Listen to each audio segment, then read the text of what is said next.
For anybody that's been around since the beginning of this channel, you know that there is a Dallas Cowboys fan among us, but we didn't invite him to this video. We kicked him out, said we don't want your biased takes. This is an unbiased series. And guys, if you've enjoyed this series, we're almost to the very tail end of it. So if you haven't already, subscribe to the channel, please. A lot of time, a lot of effort has gone into these videos. We think it's something that could be helpful to football fans, to fantasy football players alike. But a lot of people have watched their own team's favorite videos. They have gone into other teams within their division or just something that they wanted to watch, maybe something they thought would be interesting to see if something was mentioned. But I think this has been a really cool series. I've enjoyed doing it. Part of me is almost sad that it's getting to its tail end. We've only got a couple of videos left after this one, but a lot more exciting content is coming to the channel. So if you haven't already, please subscribe. We would love for you guys to stick around and see what football season at White Widow Sports looks like, because honestly, we don't even know what it looks like yet. This is going to be our first one on the channel. So very excited for that to come into. But Brian, I think I've already mentioned it once, but talk to me about who we're talking about today. Yeah, before we get into who we're going to talk about, I do want to say we actually learned something. You know, Seattle supposedly has the number 3 defense in the whole NFL. You know, who knew? But anyway, I'll digress and we won't talk about that. So today we're going to talk about the Dallas Cowboys, America's team, God's team. Ever how you want to talk about them, we're going to talk about them. Probably not my team. But anyway, they were 7-10 last year, 2024. You know, not good, not bad, just kind of there. They did, have a quarterback injury that, kind of took its effect. You know, the owner, Jerry Jones, I don't even know where to start with that guy. So let's just talk about the team and what they did. So how'd they do in 2024? So kind of like you said, not a very good offense when Dak Prescott was out of the lineup. They managed 327 yards per game, which is good for 17th. Their defense is what really let them down, 28th in the league, giving up 355 yards per game. Obviously not something that you'd expect from the Dallas Cowboys. When you look at the stars that they have on that side of the ball, Trayvon Diggs, Micah Parsons, I mean, this is a unit that you would think is going to be highly productive, and they just weren't. Maybe this year they're going to be a little bit better, but that's why we're talking about them. So they've got a lot of big names. Maybe it's because they are America's team. Maybe they live rent free in our heads so much that we know a lot of their players, and that makes them seem more notable than they are. But in their departures and signings, they've got a lot of players that I think are worth mentioning. So I'm not going to talk about each one in great detail, but I do think there's a lot of names to bring up. They lost a pair of quarterbacks. Trey Lance is now a Charger. Cooper Rush is backing up Lamar Jackson in Baltimore. Their starting running back last year, Rico Dowdle, is now a Carolina Panther. They did lose Zach Martin. That's a big one. He retired. One of the greatest guards in the NFL, possibly a Hall of Famer, I think would be not too out of the realm of possibility to say. I don't think that would be a wild take to call him a gold jacket donor one day. Then DeMarcus Lawrence is now with Seattle Seahawks. And Jordan Lewis, who in my opinion is one of the best slot corners in the league, he is now playing for Jacksonville. So some big names no longer on this team, and we're going to talk about the guys that they brought in to replace them, and if you think they did a good job. A couple of their acquisitions. Joe Milton, talk about they lost a couple of their backups to Dak Prescott. They make a trade with New England to bring in Joe Milton, coming over from the Patriots, like I said, who was previously not necessarily stealing shine away from Drake May, but an interesting name that a lot of fans wanted to see more of, and maybe you'll get that chance because Dak Prescott has missed, I think, 24 games over the last 3 seasons combined, so he might have his opportunities in Dallas. A pair of running backs come over, Javonte Williams from Denver and Miles Sanders from Carolina. Obviously, I think those are going to be the top 2 backs this year. If Javonte Williams can have a return to form, obviously he's not been the most healthy running back, but if he can get an opportunity in a fresh place, get that fresh start that he needs, he could be somebody that a lot of fans are sleeping on that could be a little bit better than you think. Big acquisition was George Pickens, the trade from Pittsburgh Steelers. A lot of people didn't see this one coming. They have been looking for a true running mate across from CeeDee Lamb. Now, granted, there's some ego that comes with it, and maybe CeeDee Lamb, if he dominates the targets, you're going to see George Pickens in a bad mood because he likes commanding attention. He likes having his steady stream of targets. But these two guys together are one of the most talented 1-2 punches in the league. I think Dak Prescott, if he's healthy, and I hope he is throughout the season, there's going to be an offense that can move the ball, and both of those guys should be great. And they've also made some moves to shore up their defensive side of the ball. Dante Fowler gets $8 million on a one year contract, so obviously bringing that edge presence, replacing DeMarcus Lawrence is no easy feat, but maybe he can do something. Obviously, if Micah Parsons in that situation gets hammered out, that's going to be a great deal for them. They did very, very active in the trade market was Dallas this all season. They made a couple more trades with Buffalo and Tennessee, bringing a linebacker and Kenneth Murray and Kyer Elam coming from the Bills at cornerback. They are loading up on all three stages of this defense. They know how bad they were last year, and that's kind of been a trend that we've seen in these videos so far, Brian, is the teams that really ranked poorly in the defensive side of the ball, they really attacked this offseason. I don't know if that's just how the market played out, but in this instance, the Cowboys didn't have a lot of money to spend, but they were making some savvy moves to acquire players that they think will help them improve on that 28th ranking in 2025. So, one big re-signing that they did have, and the most money by far that they spent, was Osa Odighizuwa. He gets $80 million, $58 million guaranteed over the course of 4 years on that defensive line that's going to have a flux of talent moving around, especially if Micah Parsons is no longer a Dallas Cowboy this season. As of this recording, that still remains to be seen, so we can't comment on that too much. But before we get into the draft, just the number of faces that you see changing, is it surprising to you for a team that you almost are known for stability? No, I don't think it's surprising at all. Like you said, they were not that great on defense, so they needed to step up. I mean, obviously they were a middle of the road kind of team, and they needed something. So you need change when you're a middle of the road team, or you're at the bottom. You've got to do something. I think their budget had a lot of effect on it, but I think with that budget they did a fairly good job of getting what they could get. So I'm not surprised at seeing all the changes. I think it was warranted. I think it's welcomed. I think Cowboys fans are some of the most loyal fans out there. Being around Chris, it shows. You're not going to sway them. They're Dallas or nothing. So I like what they did. I think they had a good, productive offseason. I think preseason they haven't looked so bad. Obviously, we're only 1 week into it at this point. They didn't look bad last week. You're not going to see all these big young studs up there and playing week 1 of preseason. But as we move forward, I'm looking forward to seeing them and seeing what they could do. And I really think they might be able to step up. And, I don't know that they're at the Eagles caliber as of yet, but maybe they can put a bit of pressure on Washington. Maybe not. We haven't done that video yet.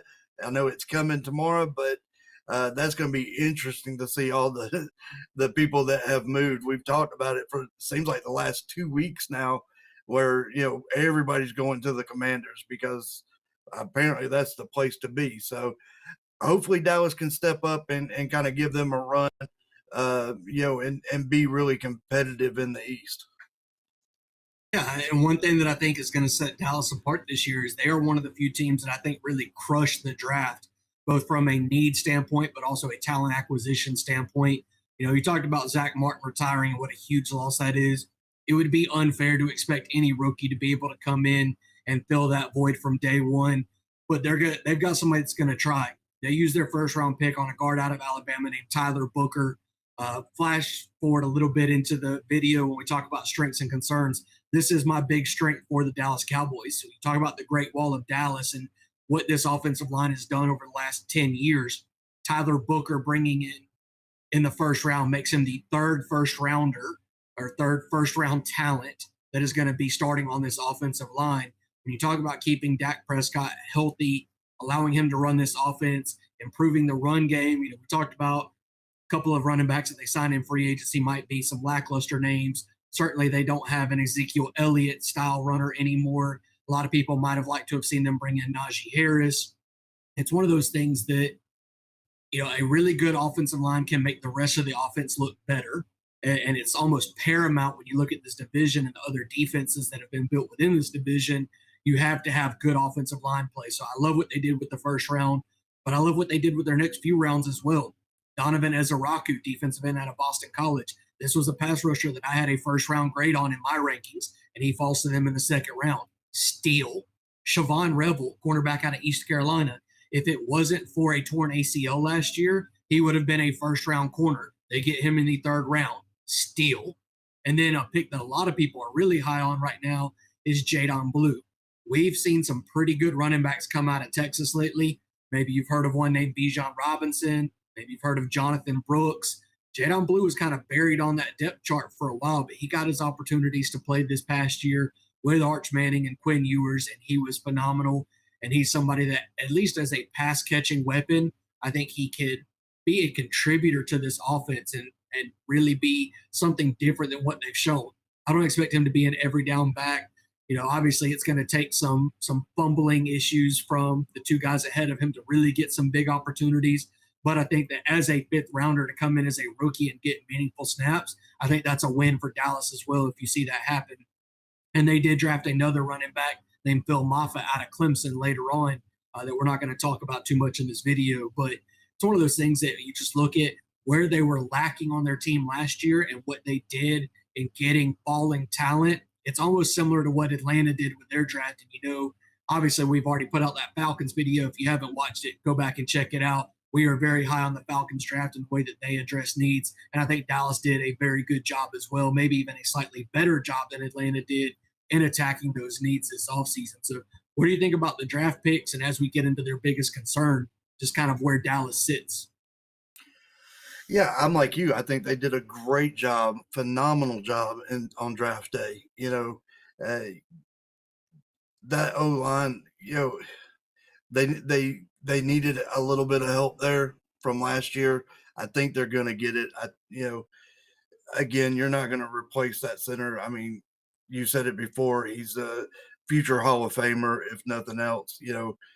But hopefully Booker can step up and maybe not this year, but next year. I think he'll grow this year and he'll be really good next year. So, you got to keep. I think we said it about Tua in the Miami video. You got to keep him upright. You got to keep him healthy. If you don't, he's no good to you. So Dallas has got to do the same thing. Bringing in Pickens, that's going to be great. I actually have that as their strength, is Pickens and CeeDee Lamb. Is that duo is going to be ridiculous. I think they're going to be really good. They're going to absolutely be good for fantasy. Again, if you can get rid of the attitude and you can split the ball evenly between the two so one doesn't think the other one's, gaining the upper hand or whatever. But I hope they don't. I hope they keep the attitudes on the sidelines and they go out and show out this year. So I have that as their biggest strength is their wide receiver core. I think it's going to be really good. Yeah, I think, like we said, it's one of the better 1-2 punches in the league. And I guess maybe it's a little bit of bias on my end. I played offensive line when I was playing football. And so I know that an offensive line is going to make everything else possible. And Dak Prescott, with his health issues, he needs that protection. He needs that time in the pocket to make those impressive throws to these receivers. And so if you did not have the offensive line, you don't have these receivers living up to their potential as well. So that's why I have the offensive line being a strength for the Dallas Cowboys, because I feel like it makes everything else better and allows that potential to be achieved. And I think that's what all Dallas fans are looking for, is maybe over the past couple of years, they've had a lot of wasted potential. I mean, if you know a Dallas fan, you've heard it every year for the past 30 years. This is our year. And I'm not predicting them to go 17-0 this year. So maybe this isn't your year, but you're at least hoping to see that potential fulfilled, because without it, you're looking at another mediocre year. And I think the biggest concern with Dallas and what could make them lean more towards that mediocre standing within the league is this defense is already shorthanded and the season hasn't started yet. I think that when you look at the Micah Parsons issues with him not having his contract in place, but also the severe injuries. I mentioned Siobhan Revel. He tore his ACL in September. Is he going to be ready at the start of the season? That's a positionally, cornerback is very hard to come back from a torn ACL because so much of it is lateral movement, and that it takes so much for guys to trust their knees to be able to cut on it. Nobody wants to be the guy that Jonathan Brooks is right now that came out, cut on a bad knee, re-tore the ACL, and now he's out for even longer. So Yep. how long does it take Siobhan Revel to trust himself coming off that torn ACL and actually playing up to the standards that I think he's capable of? Trayvon Diggs was another weird one. He tore his ACL a couple years back and went down in week 11 last year. They're calling it a cartilage issue, but it's relating to the way that ACL tear healed. He had to have surgery back in January of this year to clean and repair that up. And so now he has not been practicing. So how long into the season is it going to take for Diggs, their star corner, to be back out there on the field? And then Demarion Overshown, he was kind of their breakout star last year in the linebacker group. And in week 14, he goes down with a multi-ligament knee injury. We know how bad that is. Brandon Ayuk is trying to come back from that right now, but it was ACL, MCL, and PCL for Overshown. So whereas they would love to have him back early on in the season, I think he's on the PUP list now. I think to say that he only misses the first 4 games of the season would almost be a little too optimistic. He might miss 8 weeks of the season. And if he comes back and plays meaningful downs this year at all, it's going to be impressive. So being that they have so much star power already lacking on this defense, and we haven't even started the season, what happens if more injuries pile up? I think it's going to possibly take what is a very promising offense with good weapons. And I think it's going to be almost similar to what we see out of Cincinnati Bengals the last couple of years. Their defense holds them back. They get off to a slow start, and then they have to fight to try to recover from that through the back half of the season. And they're playing in a tough division with the Commanders and the Eagles. So I have them going 8-9. I mean, a little bit better than their 7-10 record last year, still finishing third in this division. If these guys come back and they're true to form, if they stay healthy, I mean, this is a team that could be a playoff caliber team. I'm not trying to say that they're not. I just feel like they have enough of a concern right now that makes me not want to give them a lofty top end projection. I want to be a little bit more conservative, but I'm curious what you have them at, in 2025 as far as record goes. No, I think you've nailed it. I think 8-9 is right where they're going to be, finishing third in this division. I said it a little bit earlier. They're not gonna. I don't think they're to the level of the Eagles or the Commanders, but I do think they edge out the Giants. So, not good, not bad. It's just kind of right there in the middle. Their fantasy should be interesting, though. Yeah, I think it's one of those where Javonte Williams is probably the name that should be brought up more because currently he is the starting running back for the Cowboys. It's just a matter of what do we get out of him. So because there is that uncertainty, I'm staying away from all for the Cowboys running backs. I don't want Blue. I don't want Sanders. I don't even want Javonte unless it is just a late round value that I can't pass up. Maybe he proves me wrong and I've got a league winner on my bench somewhere. But that being said, it's the guys that we've already talked about. It's Dak Prescott, it's CeeDee Lamb, and it's George Pickens. I do want one of those two receivers because I think that Dallas is going to throw the ball a lot. You talk about how good the other two offenses at the top of this division are. They're going to be keeping pace with them or at least attempting to. And I don't think the run game is going to be able to do it. Certainly their defense is going to keep them in it, if they replicate what they were last year. So they're going to be throwing the ball a lot. You look at Schottenheimer, their new offensive coordinator turned head coach. He's somebody that has always relied on the run game. I'm just not sure that he has the pieces there to do it this year. So obviously they get a first round running back next year. That changes things. But as it stands for 2025, we can't say what they're going to do in next year's draft. It's way too early for that. So this is one of those things where I say you take a quarterback that's going to throw it a lot. You take receivers that are going to get a lot of targets and a lot of catches, and it's probably going to work out for fantasy. Yeah, the only one that I probably would disagree is the Dak Prescott, just because he is coming off an injury, so you don't know how sure-handed he's going to be. I do like both the receivers 100%. Even with a backup quarterback out there, they're still going to be great. So I don't know that I would pick up that Dak, just kind of my opinion. I think there's other quarterbacks that you could get and that you could get at a later round that's going to be just as good. So I would probably stay away from Dak Prescott and just pick up CD and George and be happy. Yeah, I don't hate that at all. So America's team, it's always hard to come at you, and I know it's one of those things that there's a lot of built-in excuses. There's a lot of retaliated comebacks and everything that you see on social media. Obviously, we're not trying to come at you in a place of hatred or anything like that.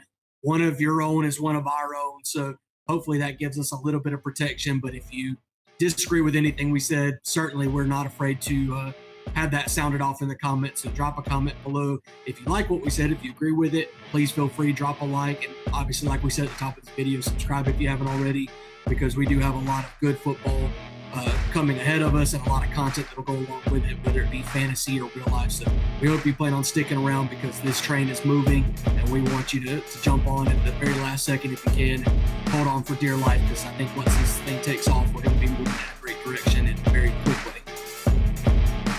Yep, with all that, I think we're going to be out of here and move on to the Washington Commanders, and stay tuned for that video tomorrow.